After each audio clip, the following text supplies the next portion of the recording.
કુદરતે આપણને એવા કેટલાક કુદરતી સુપરફૂડ આપ્યા છે કે જેમાંથી કેટલાકનો ઉપયોગ તો આપણે કરીએ છીએ, પણ કેટલાકને કચરો સમજીને ફેંકી દઈએ છીએ. તો આજ ડિમ્પલ્સ ડિશીસમાં શેર થશે એવી 2 અદ્ભુત વેરાયટી જેને આપણે જનરલી કચરો સમજીને ફેંકી દેતા હોઈએ છીએ. પણ જો તેને ફેંકવાની જગ્યાએ ઉપયોગ કરી લેવામાં આવે ને તો તમારા પૈસા તો બચી જશે, સાથે સાથે તમને ચોંકાવનારા ફાયદા પણ થશે. તો ચલો આવી 2 અદ્ભુત વેરાયટી બનાવવાની શરૂઆત કરીએ. તો આ અદ્ભુત વેરાયટી આપણે મકાઈમાંથી તૈયાર કરીશું. જનરલી મકાઈની અંદર રહેલા બીજનો તો આપણે ઉપયોગ કરીએ છીએ કોઈ ને કોઈ રીતે. પછી આપણે મકાઈનો ચેવડો બનાવવા માટે ઉપયોગમાં લેતા હોય, મકાઈની ચાટ બનાવવા માટે ઉપયોગમાં લેતા હોય, કે પછી મકાઈનું શાક બનાવવા માટે ઉપયોગમાં લેતા હોય, અથવા તો મકાઈના દાણા જ્યારે સુકાઈ જાય ત્યારે તેનો લોટ તૈયાર કરી અને તેના લોટનો આપણે રોટલો બનાવવામાં પણ ઉપયોગ કરતા હોઈએ છીએ. તો મકાઈના દાણાના તો આપણે ફાયદા પણ જાણીએ છીએ અને તેના ઉપયોગ પણ કરીએ છીએ. પણ આ મકાઈની ઉપર રહેલા જે તેના છાલ કહેવાય, જે તેના ફોતરા કહેવાય, તેને તો આપણે ફેંકી જ દઈએ છીએ, પણ સાથે સાથે મકાઈની અંદર રહેલા તેના રેસા, જેને ઘણા લોકો મકાઈના વાળ તરીકે ઓળખે છે, તો તેને ઘણા લોકો મકાઈની મૂછ તરીકે ઓળખે છે, પણ છે આ રેસા. અને જનરલી તમે બધા જ જાણતા હશો કે રેસામાં ફાઈબર હોય છે, તો તે રેસા શરીર માટે ઉપયોગી જ હોય છે. તો આજ આપણે જુદી જુદી 2 વેરાયટી આ મકાઈના જે રેસા કહી શકાય, જે અત્યારે હું મકાઈના રેસા કાઢી રહી છું ને, તે જ મકાઈના રેસામાંથી આપણે 2 વેરાયટી તૈયાર કરીશું. જનરલી તમે બધા જ જાણો છો કે મકાઈ છે તે એકદમ સુપરફૂડ તરીકે ઓળખવામાં આવે છે, કારણ કે મગજને હેલ્ધી રાખે છે, અને તેના રેસા છે તે એટલા બધા ફાયદા કરે છે કે તમે વાત ના પૂછો. જનરલી શું થતું હોય ખબર, આ રેસાને આપણે ફેંકી દેતા હોય, કારણ કે આપણે તેના ફાયદાની પણ ખબર ના હોય અને વેરાયટી કઈ રીતે બનાવવી તે પણ ના ખબર હોય, એટલા માટે ફેંકતા હોય. આના ફાયદા એટલા બધા છે કે તમે ચોંકી જશો. કારણ કે પહેલું ફાયદો એ છે કે તમારું વજન ઘટાડશે, કારણ કે આની અંદર ડાયટરી ફાઈબર ભરપૂર હોય છે. બીજો, તમારો યુરિનનો પ્રોબ્લેમ હોય ને તો પણ સોલ્વ થશે, અને શુગર કંટ્રોલ કરે છે, તો ડાયાબિટીસના પેશન્ટ માટે પણ બેસ્ટ છે. પાચન શક્તિને રિલેટેડ કોઈ પણ પ્રોબ્લેમ હોય ને, ગેસ, અપચો, કબજિયાત, એસિડિટી, તો પણ ફાયદાકારક છે.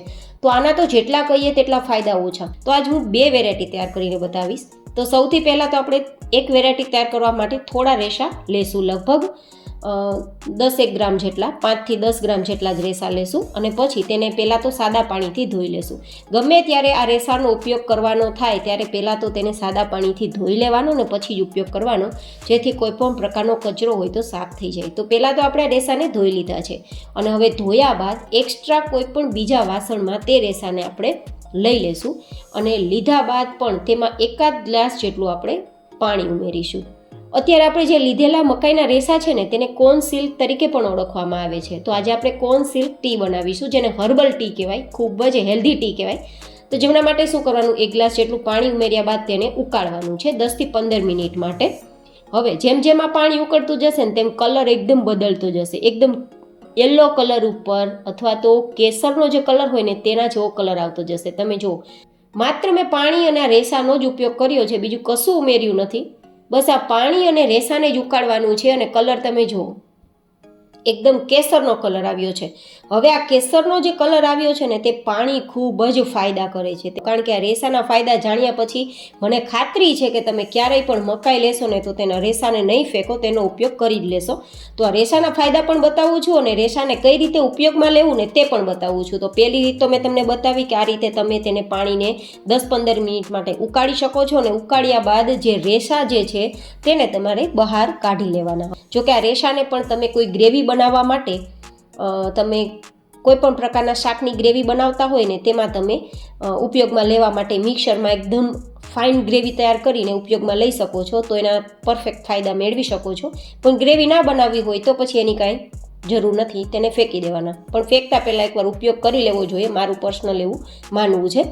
તો હવે આ જે પાણી છે ને, તે પાણીને તમારે થોડું હુંફાળું ગરમ હોય ને ત્યારે ઘૂંટડે ઘૂંટડે પીવાનું. જેવી રીતે ચા કેમ પીતા હોય, મતલબ ઘૂંટડે ઘૂંટડે પીતા હોય ને આપણે, એ જ રીતે આપણે પીવાનું છે. આ રીતે પીશો ને તો તમને અદ્ભુત ફાયદા થશે. ઘણીવાર શું થાય કે આ પાણી આપણે નથી પીવું. જો કે આમનામ પાણી પીશો ને તો પણ તમને ભાવશે, કારણ કે મકાઈ મીઠી હોય છે ને, તો આ પાણી પણ થોડું મીઠાશ પડતું જ હોય છે. તો તમે જરૂરથી પીજો, તમને પસંદ આવશે.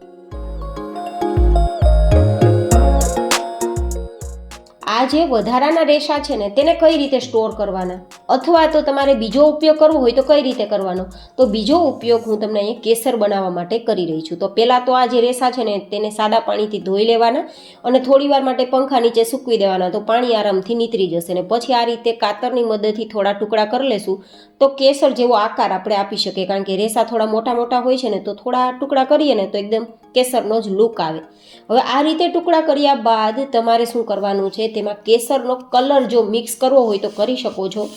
જો કે કેસરનો કલર મિક્સ ન કરવો હોય ને તો પણ આપણે જેમ આગળ જોયું પાણીમાં એ ઉકળશે તો કલર એનો પીળો થઈ જ જવાનો છે, દૂધમાં ઉમેરશો તો દૂધનો કલર એ પીળો થઈ જ જવાનો છે. પણ કેસર જેવો જ કલર આપણે જોઈતો હોય તો તમારે થોડા કેસર કલર એટલે કે કેસરી કલરના 2-3 ડ્રોપ્સ કલરના ઉમેરીને મિક્સ કરી દેવાનું.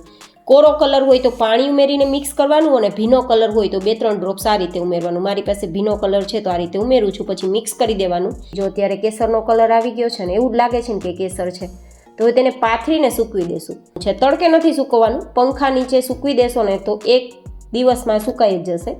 પહેલો તો તમે ડ્રિંક બનાવીને યુઝ કરી શકો, બીજો તમે આ રીતે કેસર બનાવી અને પરફેક્ટ તેને સૂકવી દેવાનું, સાવ ડ્રાય થઈ જાય ત્યાં સુધી, પછી તેનો ઉપયોગ કરી શકો છો.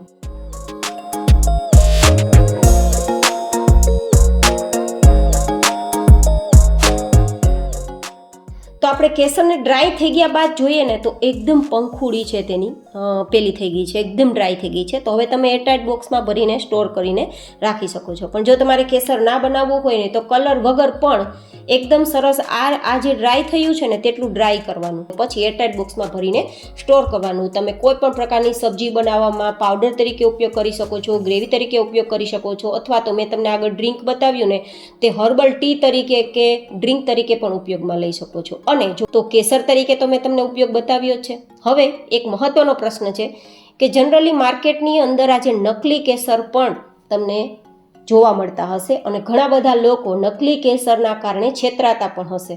અસલી કેસર છે તેના ઘણા બધા પ્રાઇસ હોય છે, મોંઘું હોય છે, પણ નકલી કેસર 20-30 રૂપિયામાં તૈયાર થઈ જતું હોય પણ તમારી પાસેથી બહુ બધા પૈસા લઈ લેવામાં આવતા હોય છે માર્કેટમાં. ઘણા બધા વેપારીઓ એવું કરતા હોય છે. તો તમે ના છેતરાવ તે માટે હું તમને ડિફરન્સ બતાવું કે આ જો છે ને આ ઓરિજિનલ કેસર છે. ઓરિજિનલ કેસરની નિશાની શું છે કે ઓરિજિનલ કેસર છે ને ફૂલમાંથી તૈયાર થાય છે ને, અને એ ફૂલની પાંખડી જ એક કેસર બને છે.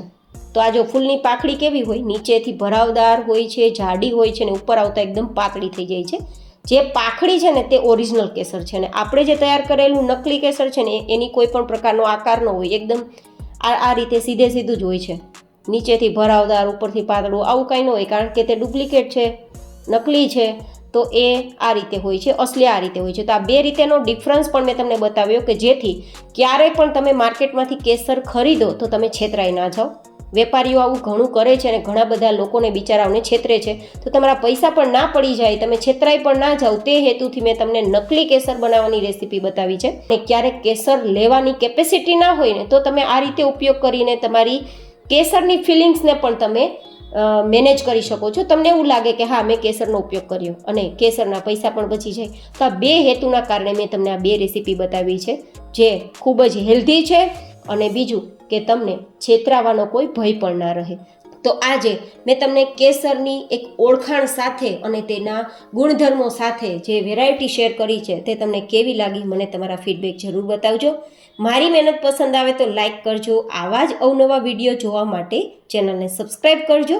ફરી મળીશું એક નવી જ એન્ડ હેલ્ધી રેસીપી સાથે. ત્યાં સુધી stay healthy and stay happy.